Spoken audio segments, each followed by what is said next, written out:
Assalamualaikum warahmatullahi wabarakatuh. Selamat pagi, Bapak dan Ibu. Pada hari ini saya akan mencoba sharing terkait dengan materi BMC atau Business Model Canvas. Bersama saya, Dodi Juli Irawan. Saya adalah seorang Kepala Seksi Utama Pengembangan Organisasi dari Perum Perhutani, Divisi SDM Kantor Pusat. Nah, sebelum kita mulai kuliah ataupun pemaparan pada pagi hari ini, saya ingin menyapa semuanya. Bagaimana kabar Bapak dan Ibu semua? Semoga sehat selalu. Dan mari kita awali pagi ini dengan senyuman. Dan tentunya terima kasih Bapak dan Ibu yang telah hadir di sini mengikuti pemaparan ya atau kuliah pada pagi hari ini terkait dengan BMC. Nah, apabila kita melihat apa sebenarnya BMC itu, BMC di sini ada 9 elemen ya Bapak dan Ibu. Mungkin kita nanti akan belajar satu persatu.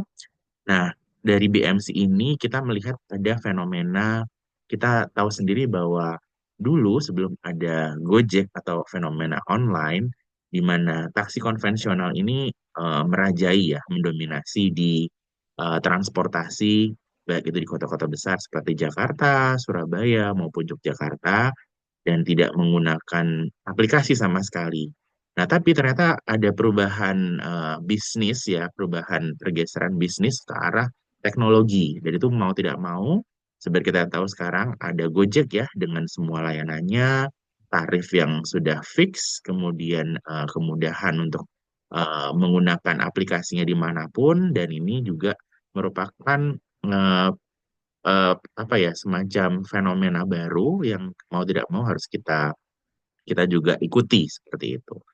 Nah, dari sini kita akan melihat secara detail nanti saya akan mencontohkan beberapa apa materi ya terkait dengan contoh-contoh apa saja sih dari bisnis model kanvas yang bisa kita pelajari dan ini adalah gambaran ya. Nah, Bapak dan Ibu, sebagai awalan sebenarnya ini saya belajar dari Prastia Mulia ya, dari Prastia Mulia. Waktu itu saya mengikuti program Business Development Program ya, BMDP. Nah, di sini ada simple word sebenarnya apa sih bisnis model itu? Bisnis model adalah logical story that describe how a company creates and deliver values and make money atau profit di situ. Jadi bagaimana sebuah perusahaan itu mendeliver atau menciptakan sebuah nilai ya, baik itu jasa maupun barang, dan bagaimana perusahaan tersebut tuh mengirimkan ya, mendistribusikan nilai tersebut kepada konsumen. Dan tentunya sebagai entitas bisnis, pasti beliau atau mungkin pendiri dari perusahaan itu pasti profit seperti itu ya, mengikut sebuah profit. Nah, sebenarnya BMC dari mana sih ceritanya? Jadi, Alexander Osterwalder ini adalah uh, penemu ya atau creator dari business model generation. Siapakah Alexander Osterwalder itu? Jadi Alexander Osterwalder ini adalah entrepreneur, businessman, beliau juga konsultan, pembicara juga dan sudah lalu lalang di dunia pebisnisan ya tentunya ya. Dan beliau tuh menciptakan sebuah gagasan-gagasan, salah satunya itu adalah BC. Nah, beliau ini adalah orang Swiss ya, seperti itu. Nah, kita sekarang fokus ke definisi BMC. What's BMC? Ya, mungkin Bapak dan Ibu pernah mendengar ya, BMC adalah sebuah strategi manajemen dalam sebuah perusahaan. Bagaimana kita tuh menjabarkan ide atau konsep bisnis secara visual ya, secara gambar dalam satu halaman dengan memetakan target siapa konsumennya, bagaimana keuangannya, dan kemudian bagaimana sumber dayanya yang dibangun di situ. Nah, ini apabila kita lihat ada nomor 1 sampai 9 ya, terdiri dari 9 elemen, dan ini akan dapat mempermudah Bapak Ibu sekalian untuk membuat kerangka bisnis dalam satu lembar halaman, seperti itu. Nah, apa saja elemennya? Mari kita belajar satu persatu. Kita nanti akan mulai dari nomor 1 dan berakhir nomor 9. Baik, Bapak dan Ibu. Nah, ini segmentasi pelanggan atau customer segment. Jadi segmentasi pelanggan atau customer segment itu apa sih sebenarnya? Ini adalah bagian penting dari BMC di mana kita harus menentukan siapa sebenarnya pembelinya, target pasarnya, lalu segmen pelanggan potensial yang akan membeli produk Bapak dan Ibu. Atau Ibu bisa, atau Bapak Ibu bisa, siapa yang kira-kira belum terlayani dalam sebuah jasa dan barang tersebut. Contoh nih, jadi kalau misalnya Bon Cabe ya, Bapak dan Ibu pasti sudah familiar, kira-kira customer segmennya siapa? Nah, kalau Bon Cabe pastinya orang-orang yang penyuka pedas ya, seperti itu. Makanya mereka mengklasifikasikan dalam beberapa level ya di sini ya, dan dia grow up di situ. Kemudian kita belajar otomatis ya, sekarang kita tahu sendiri bahwa mayoritas penduduk Indonesia itu Muslim ya, ada segmentasi halal di situ ya. Nah, di situ ternyata ditangkap bagus oleh pendiri Wardah ya, Wardah yang kemudian ini Wardah untuk perempuan ya tentunya target mereka dan kemudian diikuti oleh Adam ya, kaum pria juga perawatan dan itu ada KAF. Nah, dia dan Wardah dan KAF ini adalah satu perusahaan yang apa ya, Paragon Group ya, jadi Paragon ini menangkap peluang tersebut. Customer segmen mana nih yang belum belum terlayani dari produk-produk kosmetik atau perawatan. Nah, seperti kita ketahui bahwa mereka sekarang merajai ya. Saya sendiri pernah mendengar 30% ya dari customer untuk kosmetik di Indonesia itu sekarang sudah dikuasai oleh Wardah, Kaf, Emina, dan sebagainya. Nah, ada merek juga yang kita bisa lihat, ini sekarang juga tren kesehatan ya tentunya. Ini ada Tropicana, susu ya. Jadi Tropicana Slim menciptakan susu dengan rendah kalori di mana dia 0 gram untuk gulanya dan ini sangat bagus untuk penderita diabetes. Jadi mereka menangkap peluang. Jadi customer segmen di sini sangat jelas sekali ya bagaimana pengertiannya. Nah, yang lalu kedua nih, value proposition. Jadi bagaimana proposisi nilai ini sangat penting ya. Apa itu proposition nilai atau value proposition adalah nilai-nilai atau apa poin-poin yang ingin Bapak Ibu tawarkan kepada konsumen seperti itu. Nah, ada beberapa hal yang harus diperhatikan. Keunggulan dari produk Bapak Ibu seperti apa?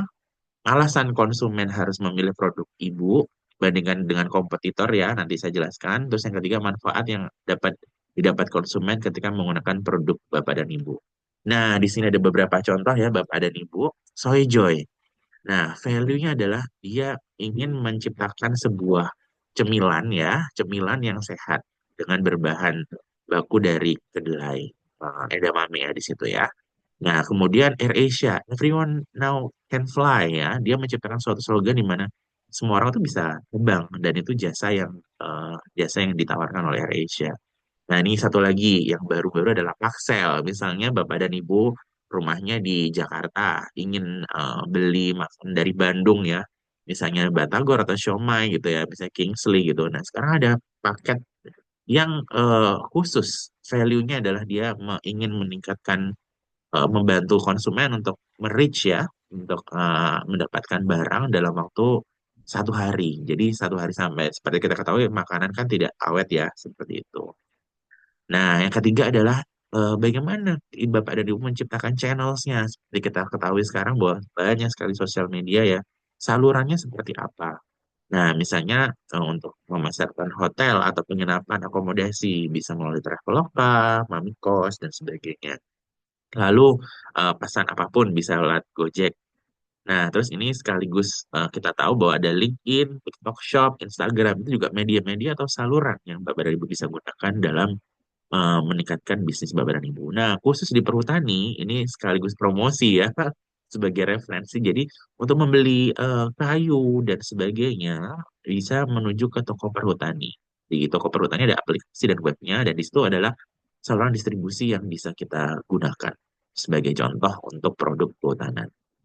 Lalu di sini yang keempat, ya, yang keempat adalah customer relationship. Bagaimana Bapak dan Ibu menciptakan sebuah interaksi ya bisnis Bapak dan Ibu dengan konsumen. Nah, ada beberapa. Yang pertama, misalnya contohnya memberikan promo atau diskon membership. Ya, kita ketahui misalnya di 11-11 sekarang ya, kemarin ya, atau 12-12 dan sebagainya. Yang kedua adalah menerima kritik dan saran. Ketiga, menanggapi komplain. Nah, ini penting sekali ya. Biasanya komplain itu untuk memperbaiki improve bisnis Bapak dan Ibu. Dan yang keempat, nah ini nih, yang keempat ini menarik, ada personal account manager dan relationship manager, di mana beberapa bank ya, seperti Mandiri, ada Mandiri Prioritas, PSI Prioritas misalnya, itu adalah satu cara bagaimana mereka menciptakan hubungan dengan pelanggan. Nah, kelima adalah, nah ini kita udah mulai, kelima adalah terkait dengan key ya, key di sana kunci-kunci. Nah, sumber daya. Sumber daya yang pertama adalah Kita ketahui bagaimana Bapak dan Ibu itu memiliki aset yang bisa digunakan untuk menjalankan bisnis.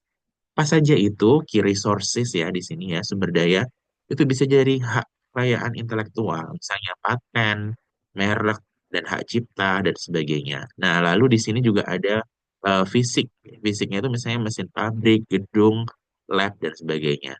Dari otomatis finansial ya, keuangan ada saldo tunai, kredit dan kas piutang. Dan kemudian ada sumber daya manusia. Nah, SDM ini termasuk juga sumber daya Bapak dan Ibu. Karena mereka yang menjadi tim di Bapak dan Ibu dan sebagainya. Nah, ini beberapa contoh misalnya di Hyundai ya. Di Hyundai ini tentunya sumber dayanya adalah pabrik.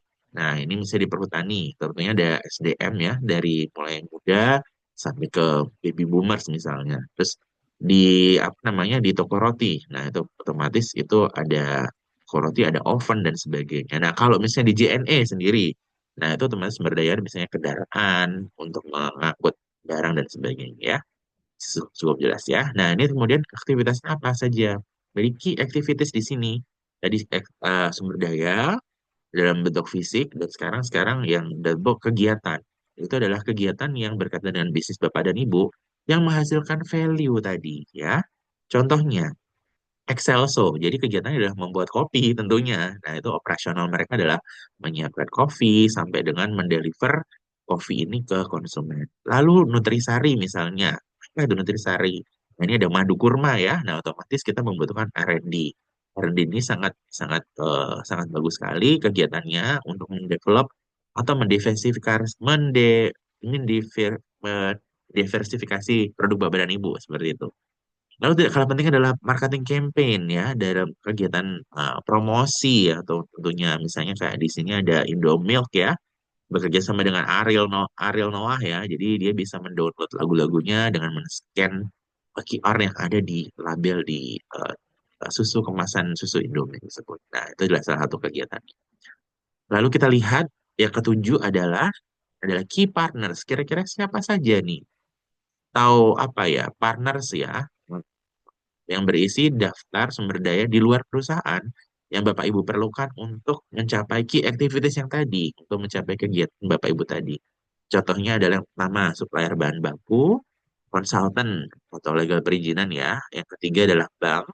Yang keempat misalnya adalah asuransi atau ekspedisi. Nah, sebagai contohnya nih, key partners misalnya kayak bank. Kita membutuhkan bank untuk membantu kita misalnya untuk mendistribusikan apa namanya finansial, hal yang keuangan seperti itu. Contohnya di BNI ini ya, kita melihat di sini bisa beberapa layanan untuk bisnis internasional. Jadi ketika Bapak dan Ibu usahanya ekspor, nah itu pasti membutuhkan kiparnasnya bank. Karena mau nggak mau transaksi secara internasional membutuhkan bantuan bank ya.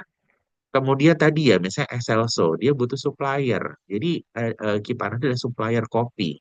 Excelso tadi ya, atau produk kopi kenangan, janji jiwa, dan sebagainya. Nah, di sini ada juga nih ekspedisi hemat barang Palembang. Nah, di sini juga adalah key partners. Maksudnya logistik ya. Di logistik juga sebagai key partners Bapak dan Ibu. Lalu ada struktur biaya. Nah, ini tinggal dua ya. Yang ke-8 adalah struktur biaya cost structure. Otomatis ketika bisnis, kita bisa harus memetakan biaya apa saja atau rencana biaya yang terkait dengan operasional ya, bisnis Bapak dan Ibu. Biasanya ada biaya tetap, biaya variabel, elemen-elemen biaya lainnya juga dibutuhkan. Nah, ini juga harus kita pikirkan bagaimana kita meng-create ya biaya produksinya, biaya untuk menggaji karyawan, biaya promosi tadi dan sebagainya, itu termasuk beberapa contoh dari cost structure. Nah, yang terakhir adalah sumber pendapatan atau revenue stream. Jadi sumber pendapatan ini adalah inti dari semuanya ya, karena biasanya ujung-ujungnya duit ya, UUD ya Bapak dan Ibu. Nah, di sini kita bisa lihat bahwa revenue stream itu adalah elemen yang menggambarkan sumber pendapatan dari bisnis Bapak dan Ibu. Selain mengandalkan sumber penghasilan utama, ternyata di sini juga Bapak dan Ibu bisa menangkap peluang menggunakan strategi usaha lain untuk meningkatkan revenue. Nah, kita bahas satu persatu ya. Misalnya di sini ada usaha Shop. Jadi di situ ada pengisian bahan bakar, tapi di sampingnya juga kita bisa lihat ada Shop ya, di situ ada Bright dan sebagainya. Jadi dia memanfaatkan sumber pendapatan lainnya untuk memaksimalkan usahanya. Kemudian ada, jadi kalau Bapak dan Ibu, seperti kita tahu ya, low cost carrier, misalnya AirAsia, kemudian ada yang lain, misalnya Tiger Airways, kemudian Jetstar dan sebagainya itu mereka menggunakan baggage allowance ya, dalam artinya adalah untuk mendapatkan tambahan mereka biasanya mencharge di bagasi atau barang Bapak dan Ibu yang melebihi dari kapasitas seperti itu. Dan biasanya ini juga dapat menambah revenue Bapak dan Ibu. Nah, kemudian ini ada usaha yang sekarang lagi tren ya di kalangan ibu-ibu terutama anak muda maupun generasi-generasi Jabbers ya, di mana button scarf itu kan produk mainly-nya adalah sebenarnya hijab, tapi dia mengembangkan di aksesoris seperti tas dan sebagainya. Nah, tas kemudian gross ya di sini ya, itu juga sebagai tambahan revenue stream yang bisa dimanfaatkan untuk meningkatkan profit atau pendapatan di bisnis yang dikelola oleh Batan Square sendiri seperti itu. Nah, semoga bisa menjadi sebuah apa ya kesimpulan ya Bapak dan Ibu bahwa jadi setelah kita belajar BMC itu ternyata mudah sekali ya bagaimana kita mendeskripsikan bisnis kita dalam sebuah kanvas yang terdiri dari 9 elemen. Baik kita review sedikit, yang pertama adalah tadi ya customer segment, pahami segmen pelanggan ya. Misalnya tadi peluang siapa yang belum dilayani. Jadi misalnya kalau kita tahu ada produk halal, oh berarti kosmetik belum ada yang beberapa yang di label halal. Berarti si Wardah tadi ini ya menangkap peluang tersebut. Yang kedua, value proposition. Tentukan nilai atau apa yang Bapak dan Ibu ingin berikan kepada customers tadi ya. Misalnya tadi ada apa ya AirAsia, jadi semua itu bisa terbang. Nah itu adalah value yang diberikan oleh AirAsia kepada konsumennya. Yang ketiga adalah channel, ya bagaimana Bapak dan Ibu mendapatkan mencari saluran untuk berinteraksi dengan konsumen. Contohnya tadi melalui sosial media, TikTok Shop dan sebagainya. Bagaimana Bapak Ibu bisa mendeliver informasi tersebut ke customer ya. Yang keempat, customer relationship. Nah, kalau sudah mendapat customer, bagaimana menjaganya? Nah, cara menjaganya dengan diskon, dengan apa, customer service dan sebagainya untuk meningkatkan bisnis Bapak dan Ibu. Seperti apa? Meningkatkan kepercayaan ya. Terus kemudian ada yang kelima. Nah, ini ada 3 key ya. 3 key adalah key activities, key partners, dan key resources. Di mana Bapak dan Ibu memiliki beberapa aktivitas kunci. Terus kemudian siapa saja mitra atau partners yang Bapak dan Ibu tunjuk dan prasarana utama apa saja. Seperti tadi ya. Jadi di sini ada kegiatan, ada sumber daya, dan tentunya Bapak dan Ibu membutuhkan supporting dari orang lainnya. Plusnya siapa saja. Lalu yang kedua adalah yaitu tinggal plus dan minus. Jadi kalau minusnya adalah bagaimana Bapak dan Ibu mengeluarkan biaya ya, itu namanya cost structure, mengulas evaluasi seperti gaji, biaya fixed cost, operasional, dan sebagainya, perawatan, dan tentunya Bapak dan Ibu mendapatkan revenue dari bisnis bisnis yang Bapak Ibu jalankan, yaitu mendapatkan arus pendapatan seperti tadi ya, misalnya button scarf dengan dia jual hijab, tapi ternyata dia adding value-nya juga dari bros, produk produk baju, kemudian ada juga produk tas seperti itu. Nah, mudah ya, Bapak dan Ibu. Semoga bisa menginspirasi dan di sini ini adalah bentuk dari BMC yang kita bisa dapatkan, bisa di browsing ya. Nah, nanti saya akan sharekan ini di link di YouTube tentunya dan semoga penjelasan untuk pemaparan hari ini terkait bisnis model Canvas bisa memberikan ilustrasi dan inspirasi untuk Bapak dan Ibu semua dalam menjalankan bisnis ya. Seperti itu. Terima kasih. Akhir kata, Assalamualaikum warahmatullahi wabarakatuh. Selamat pagi dan selamat beraktivitas. Sukses selalu.